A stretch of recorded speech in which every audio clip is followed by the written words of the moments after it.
We're good? Hey, BJ. What, Jess? Guess what the theme of today's show is? Well, since Joe Serock has almost all the chips, I'm going to assume we have yet another Joe Serock show. Let's go to the iPad. Welcome to S.E.R.O.C.K in the U.S.A. with Jess and BJ. Because it works on two levels, you know. It's S.E.R.O.C, playing off rock, hard rock again. And in the U.S.A, Joe Serock is made back-to-back WPT final tables. Yes, he did. Impressive. See what we did there? As much like what we did there. Also impressive. All right. We are also impressive in that we both won the over-under for the number of former WPT final tablists at the final table. There were 7 in the field. The bookie set the line at 4. And we both took the under, and we both said we felt like it was going to be 3. It is 3. We've got S.E.R.O.C again. We've got Tommy Vitas back at the Seminole Hard Rock Showdown final table for the 2nd year in a row. And we have Sharon Levine making his 2nd consecutive Seminole Hard Rock final table because he was at Lucky Hearts a couple months ago. Right. Speaking of Sharon Levine, he is the subject of today's over-under.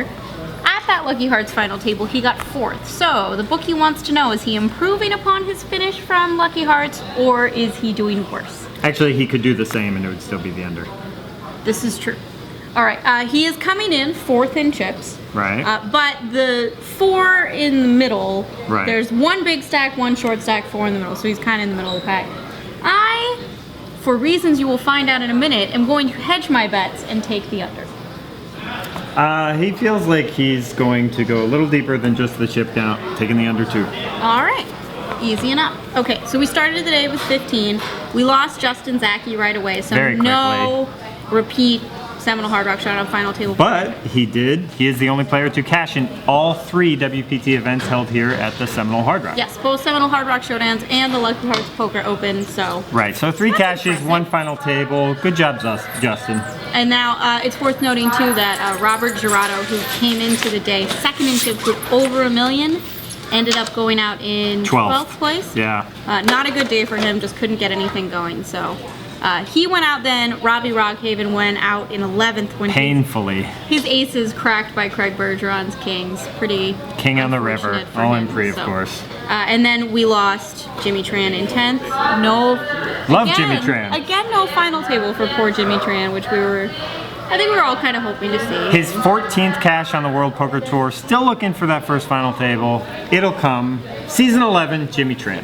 And Fred Goldberg, his chance to take over the Player of the Year race lead. Not going to happen this time. He is out in 8th, but that does put him tied for 3rd in the race at the moment. Though, we've got S.E.R.O.C, who will change things up, where no matter what happens tomorrow, he will have some bearing on this race, and that's where he's going to be. So. And then finally, our bubble boy was Jess Yowitz. That happened just a short while ago, and we're down to 6, so we should start our draft. Amazingly, you beat me at Rochambeau and get to pick first. I don't know what I'm doing wrong. Yes, I did.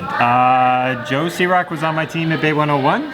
And out of loyalty, and the fact he has twice as many chips that everyone else. He has 3.1 million in chips. 2nd place has 1.4. Most of them have 1.2. Yeah, Joe Serock is the easy #1 choice. I understand that one. He's running very well right now. I think this is, he was crushing today. He was crushing yesterday. He's in his zone, and I'm going Serock. And he had such a great shirt on today, too. Yes, all I want for Christmas is a WPT title. With a picture of what I think was Tyler Smith on Santa's lap. I thought it was just standard it looks like Tyler photo. Smith.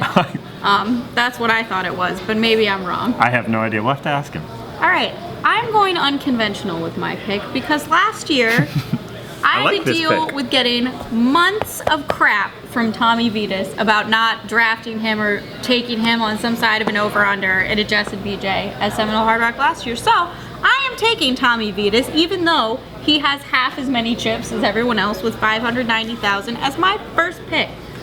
I would just because I want Tommy to get off my case about it, and 2, I genuinely believe this is a really good pick because he's been here before. He got 6th last year. He was very frustrated to get 6th last year. And I don't think he's going to let it happen again, so I'm taking Tommy. I love how you're picking him to get on his good side, and you start off by saying how much he annoyed you all year. What gets me going about Tommy Vitas? Get this, Tommy. I'm a loyal friend. Jess, she just doesn't like to be frustrated. First. I already spoke to Tommy, and he's cool with it. He understands. He asked me, you saw the chips when you did that? I was like, yes, I did. I think it's, I mean, if he's gotten this far and gets back again, I have faith. All right. So Jess will pick anyone who annoys her enough. Keep that in mind, That is players. not true. I don't Get on find Team Tommy Jess. Okay. My next pick, Yes. I really like this one too. I am taking second in chips, John Dolan, with not quite 1.5 million, so he has a little bit more than everyone else. He also, as we mentioned when we talked about him the other day, he plays the Florida Biloxi circuit basically all year long. He knows how these players are. He's played with a lot of them a ton before, and he's having a good year. Won that $1 million here in Biloxi and has been in front of the cameras with the November 9 and W.S.A. And he has really been kicking ass this tournament. And yeah, I just feel like he makes really good decisions, so I am happy to take him. Back to you. All right, I am going to go with Craig Bergeron for my second pick, fourth overall. I don't know Craig Bergeron that well, but I've seen him play. I've seen him play before. He's been playing on the tour maybe the last 2 years or so. Yeah, I think he turned 21 in 2010, so he hasn't been old enough to play all. Right, but watching more closely this event than I get to watch most players, and I'm just very impressed with his play. I like his demeanor, and I think he's going to do well tomorrow. And he has position on Joe, which is huge. Right, and he's got some deep finishes in big events. So he's made an EPT final table. EPT final table, fourth, I think third in a WSOP event. So fourth overall, Craig Bergeron, book it. And for fifth, it was kind of close between Sharon Levine and Kyle Bowker. Bowker? We're not positive. I can spell them correctly. That's what I focus on. I'm going to go with Sharon Levine. He's the old school guy. Home field advantage. Oh, is he local? Yes. Ah, good. There you go. He's already done well here at the Seminole earlier this year. And again, he doesn't play the typical style we see nowadays. He plays very much by his gut, his reads. He plays his game rather than just flat out reacting to everybody else. I like him as my pick. Fifth overall, Sharon Levine. Okay, that leaves me with Kyle, which I am fine with because he has the biggest do factor at the table. Do. Oh, D-U-E. As in, Kyle is due for a big cash. He has been playing on the circuit for a very long time. This is his first WPT final table, but he's one of those that I've just kind of mentally assumed had these big scores because he's gotten deep so many times. Yeah. So I feel like Kyle is a really good, I mean, I will happily take him as the last pick. Yeah, he's a good number 6. I thought you were going for some do No, like it's D-U-E. D-U-E. Okay, he's due. So all right. That is mine. Oh, what are we betting? Oh, you won the last one. Since we're going to Disney World, I propose that we get, at Epcot Center, they have the country pavilions. You like crepes, correct? I do.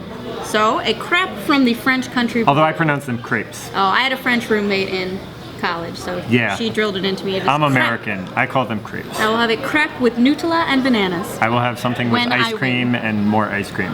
In a crepe? Okay. Question of the day. Okay. How many more of these Joe Serock puns are we going to come up with? Is that really the question of the day? Or you can pick your favorite Joe Serock pun. I'm going to go with hopefully 0. And my favorite Joe Serock pun would be today's title because it works on 2 levels with multiple levels with the S.E.R.O.C.K and the U.S.A. being music. We're at the Hard Rock, Serock being his name. And also puns. In the U.S.A. because he has made consecutive U.S.A. WPT final tables. So when a pun works on multiple levels, it works for me. I liked this one, but what makes me sad is that I had kind of come up with one for everybody when we had 7th left so that we could be prepared. You know, you had show titles in the bag? Dolan's chip leader, I was ready to be like, Dolan, Dolan, Dolan on the river. You know? That one's not horrible. And then Kyle, you would be like, he's a boker, he's no joker, he plays lots of poker. That one's actually not that bad. My Sharon Levine. No? I'll give you Sharon Levine. My Sharon Levine. Tommy, we already mentioned. You're doing pretty good. He is the pinball wizard. Tommy's still the who? Yeah, he sure plays some mean poker. You're doing very, very well. I don't like puns, but these aren't bad. This is where I had to get a little creative. Here comes the hot stepper, Bergeron. He's a lyrical gangster, Bergeron. No?